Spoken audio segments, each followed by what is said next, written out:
wait for it, I'm an extrovert. I truly did not know that. It's funny because when I'm hearing here, it's like, well, everyone else knew it. And my friends have told me, well, they knew it. You know, during the shutdown, you know, I was living by myself. And I mean, I'm still living by myself, but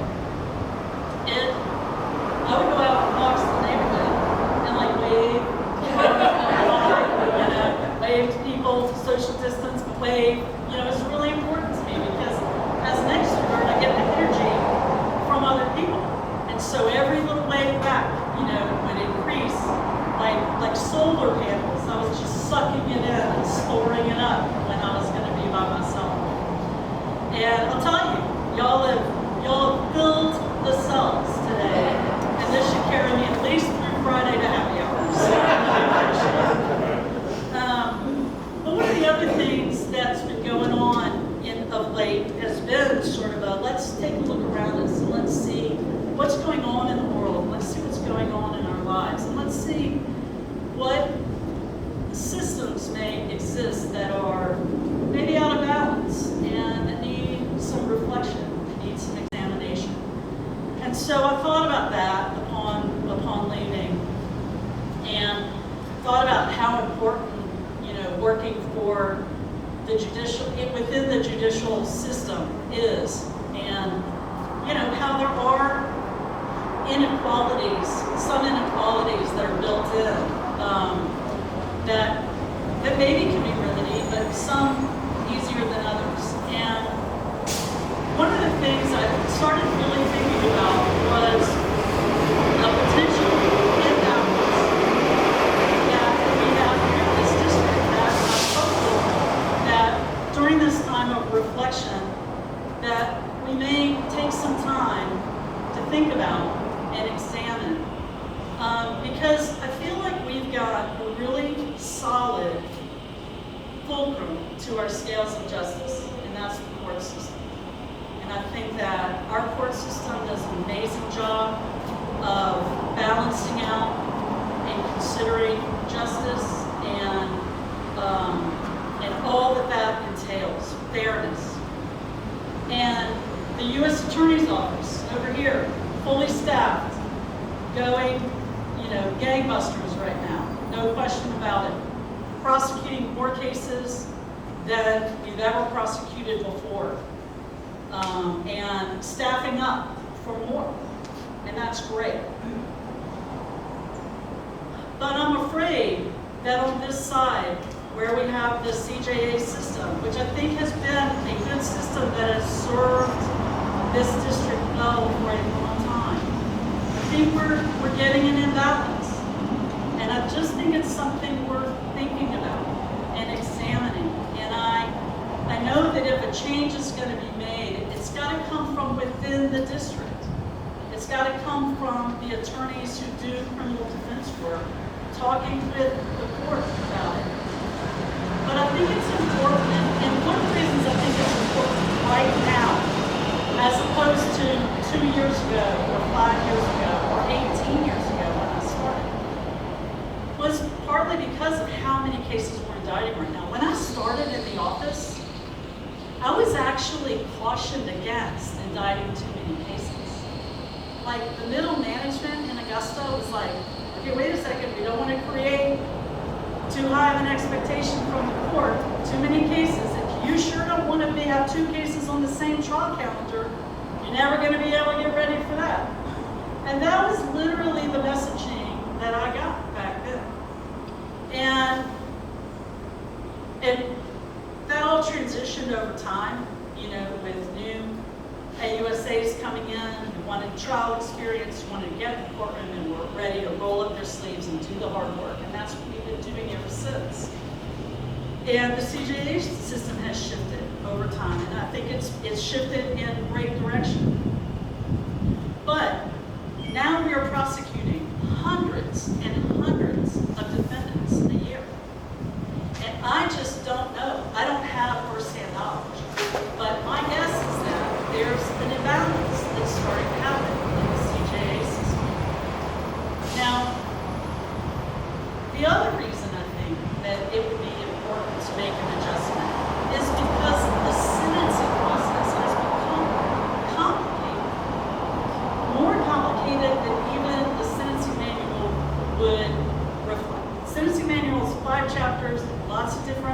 elements to it. Okay, but there's this whole other layer that's going on right now having to do with prior convictions, where you have to look at, I'm not going to get too deep in the weeds on this, but where the person who's evaluating what the sentence would be has to determine whether or not that prior conviction enhances the sentence or not. And the way they do it, it's not by just saying, what did you do? You know, oh, I pulled a gun on somebody. No. You have to look at the actual statute. You have to, of whatever state it was from, you've got to determine the elements. You got to determine if the statute is divisible or not divisible. Then you got to decide whether, and you got to do that looking at only a discrete kind of document. Then you got to apply the categorical approach or the modified categorical approach. And I mean, it's math. And a lot of us who became lawyers don't want to do math. And so we need people who understand all those parameters and all the differences. And we've got some great CJA lawyers who do understand it. And then we've got some who are newer who don't. And if we had something of a federal defender's office, then all the people in that office could become experts and could teach other people the way we teach each other how to practice law in federal court. I learned how to be in front of Judge Edenfield from my colleagues in Savannah. And some of you have learned how to practice in front of Judge Hall and Judge Bowen from talking to me and Trish and other people here.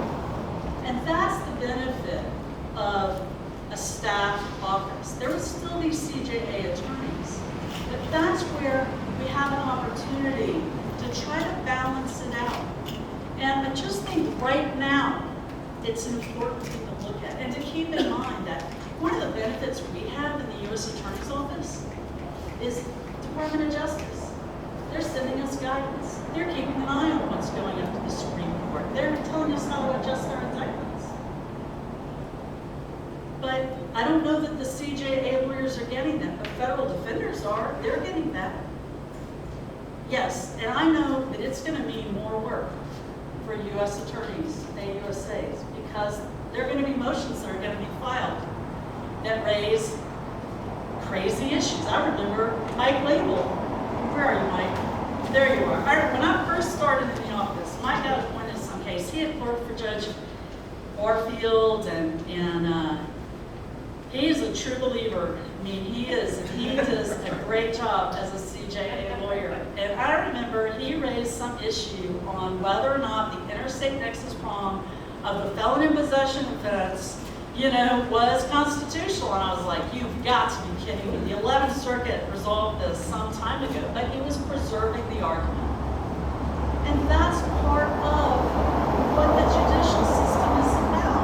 It's about equal treatment, being more equal regardless of income, not just having the people who can afford to retain the law, to have arguments preserved. Because the other balance or imbalance is that a CJA lawyer has to balance their criminal work against their retained, their appointed work against the retained. That creates imbalance. These are just things, I just want to put it out there, and just something to think about, because we're at a time where we're all being asked to think about what imbalances might exist and how we might be able to address those. And wouldn't it be amazing if this is a way that we can do it? We're one of two districts that doesn't have a federal defender's court. And I just think that it's something to give support to. And like I said, this isn't something the U.S. Attorney's Office is going to be able to do. This is something that the criminal defense bar, in conjunction with the court, would have to look at. So all we can do in the U.S. Attorney's Office is what we've already been doing, right? Take a close look at the cases that you have. Examine the evidence with a critical eye. Look and see. Watch the videos. Don't just read the written report. Listen to the interviews. Don't just read the summaries of the interviews. And let's pay attention. And as this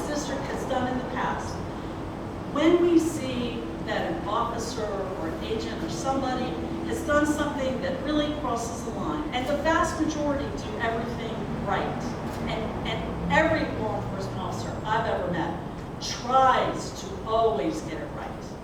I have no doubt in my mind about that. But sometimes I've made mistakes. I've tried to always get it right, and there are times I don't get it right. And then I have to admit, I didn't get that right. And sometimes that's going to happen when you're evaluating what cases to indict and make choices with that in mind. Right now, we are held to that scrutiny because we are the ones who are 100% working on these cases. And so I ask you, encourage you, want to motivate you, think about ways to keep the judicial system as balanced and fair as we can in everything that we do. And I will miss being a part of that process. I ask that you don't begrudge defense attorneys when they file a motion to preserve an argument. It might keep a 2255, which is a collateral attack, from being filed down the road. It might not, but it might. And those are my thoughts for today. And I appreciate you listening. I will miss working with you. I know that fairness and justice have always been the most important thing to everyone here. And I'm so proud to have worked with all of you. And